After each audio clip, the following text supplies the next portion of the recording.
यद्यपि भगवद गीता का व्यापक प्रकाशन और पठन होता रहा है, किंतु मूलतः यह संस्कृत महाकाव्य महाभारत की एक उपकथा के रूप में प्राप्त होता है। महाभारत में वर्तमान कलयुग तक की घटनाओं का विवरण मिलता है। नमस्कार, मैं खुशी कुमारी। आज गीता में हम कुछ महत्वपूर्ण बातें जानेंगे। गीता सिर्फ हमें जीवन जीना ही नहीं सिखाता, अपितु हमारा मृत्यु भी सुधारता है। चलिए आज हम गीता में कुछ बातें जानेंगे। इसी युग के प्रारंभ में आज से लगभग कई वर्ष पूर्व भगवान श्री कृष्ण ने अपने मित्र तथा भक्त अर्जुन को भगवद गीता का उपदेश दिया था। उनकी यह वार्ता जो मानव इतिहास की सबसे महान दार्शनिक तथा धार्मिक वार्ताओं में से एक है, उस महायुद्ध के शुभारंभ के पूर्व हुई, जो धृतराष्ट्र के 100 पुत्रों तथा उनके चचेरे भाई पांडु पुत्रों के मध्य होने वाला भ्रातृघातक संघर्ष था। धृतराष्ट्र तथा पांडु भाई भाई थे, जिनका जन्म कुरु वंश में हुआ था और वे राजा भरत के वंशज थे, जिनके नाम पर ही महाभारत नाम पड़ा। चूंकि बड़ा भाई धृतराष्ट्र जन्म से अंधा था, अतएव राज सिंहासन उसे न मिलकर उसके छोटे भाई पांडु को मिला। पांडु की मृत्यु अल्प आयु में हो गई, अतएव उसके 5 पुत्र युधिष्ठिर, भीम, अर्जुन, नकुल तथा सहदेव धृतराष्ट्र की देखरेख में रख दिए गए, क्योंकि उसे कुछ काल के लिए राजा बना दिया गया था। इस तरह धृतराष्ट्र तथा पांडु के पुत्र एक ही राजमहल में बड़े हुए। दोनों ही को गुरु द्रोण द्वारा सैन्य कला का प्रशिक्षण दिया गया और पूज्य भीष्म पितामह उनके परामर्शदाता थे। तथापि धृतराष्ट्र के पुत्र, विशेषतः सबसे बड़ा पुत्र दुर्योधन, पांडवों से घृणा और ईर्ष्या करता था। अंधा तथा दुर्बल हृदय धृतराष्ट्र पांडु पुत्रों के स्थान पर अपने पुत्रों को राज्य का उत्तराधिकारी बनाना चाहता था। इस तरह धृतराष्ट्र की सहमति से दुर्योधन ने पांडु के युवा पुत्रों की हत्या करने का षड्यंत्र रचा। 5 पांडव अपने चाचा विदुर तथा अपने ममेरे भाई भगवान कृष्ण के संरक्षण में रहने के कारण अनेक प्राणघातक आक्रमणों के बाद भी अपने प्राणों को सुरक्षित रख पाए।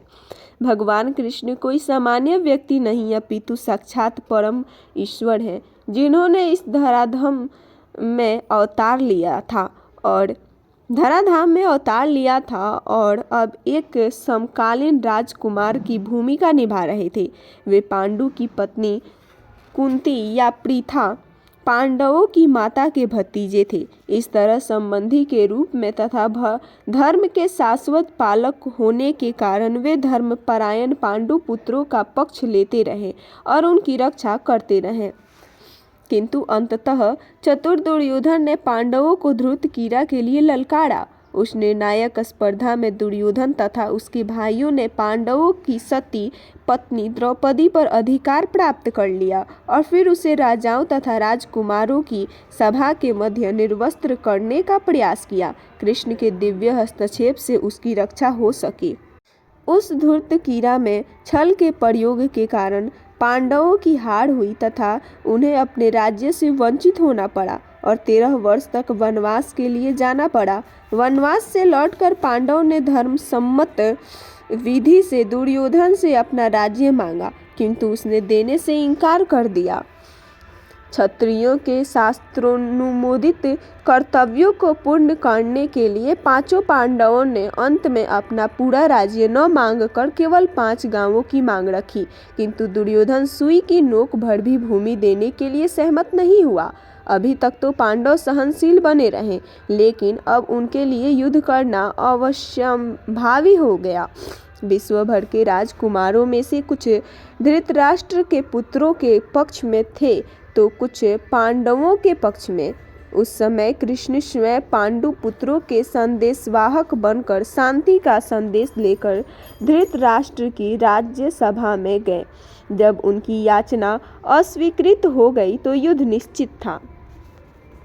अत्यंत सच्चरित्र 5 पांडवों ने कृष्ण को पूर्ण पुरुषोत्तम भगवान के रूप में स्वीकार कर लिया था, किंतु धृतराष्ट्र के दुष्ट पुत्र उन्हें नहीं समझ पाए थे। तथापि कृष्ण ने विपक्षियों की इच्छा अनुसार ही युद्ध में सम्मिलित होने का प्रस्ताव रखा।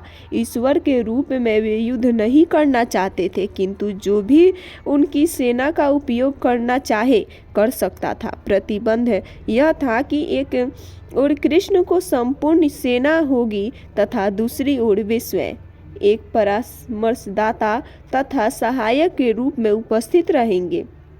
राजनीति में कुशल दुर्योधन ने आतुरता से कृष्ण की सेना झपट ली, जबकि पांडवों ने कृष्ण को उतनी ही आतुरता से ग्रहण किया। इस प्रकार कृष्ण अर्जुन के सारथी बने और उन्होंने उस सुप्रसिद्ध धनुर्धर का रथ हाँकना स्वीकार किया। इस तरह हम उस बिंदु तक पहुंच जाते हैं जहां से भगवद गीता का शुभारंभ होता है। यहाँ तक बस यही, इससे आगे हम अगले अध्याय में जानेंगे। तब तक आप लोग मेरे चैनल को लाइक, सब्सक्राइब, कमेंट और शेयर अवश्य करें। राधे राधे।